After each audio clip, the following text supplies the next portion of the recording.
नमस्कार, मैं सलोनी नागदे और आप देख रहे हैं केसरी उजाला न्यूज। साइबर फ्रॉड्स दिन ब दिन बढ़ते ही जा रहे हैं और ये सबक नमस्कार, मैं सलोनी नागदे और आप देख रहे हैं केसरी उजाला न्यूज।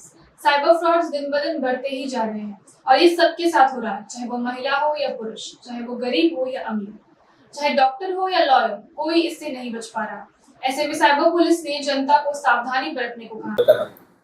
यामध्ये सर्वात महत्त्वाचं आहे सायबरचे फ्रॉड दिवसेंदिवस वाढत चाललेले आहेत। आता सायबरचे फ्रॉड आहे श्रीमंतांपासून गरिबांपर्यंत असं कोणीच त्याच्यामध्ये डॉक्टर, लॉयर्स, इंजिनियर, IT चे एम्प्लॉईज, IT इंजिनियर्स असे सर्व याच्यामध्ये फसवणूक होत आहे। तर सर्वांनी याच्यामध्ये सर्वात महत्त्वाचा बेसिक रूल लक्षात घेतला पाहिजे।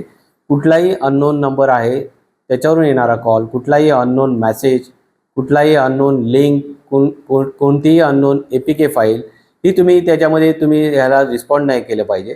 त्याचप्रमाणे याच्यामध्ये तुम्ही जे आहे की शेअर ट्रेडिंग आणि टास्क फ्रॉड हे फ्रॉड सध्या खूप जोरात मोठ्या प्रमाणावर होत आहेत। शेअर ट्रेडिंगमध्ये तुम्हाला इतक्या पर्सेंटेज लाभाची त्याच्यात आमिष दाखवतात। म्हणजे तुम्ही त्याच्यामध्ये 1 लाख रुपये टाकले तर तुम्हाला 10 लाख रुपये मिळतील, म्हणजे एवढे पर्सेंटेज तुम्हाला प्रॉफिट होईल असं आमिष दाखवलं जातं आणि त्यामध्ये तुम्ही फसले जातात।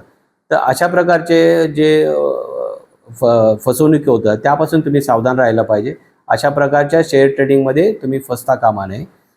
आणि जर एखाद्या वेळेस तुम्ही जर याच्यामध्ये जर तुमची फसवणूक झालं असं तुमच्या लक्षात आल्यानंतर हा पोलीस आयुक्तालय नागपूर शहर यांच्याकडून 1930 नावाचा हा नंबर आहे।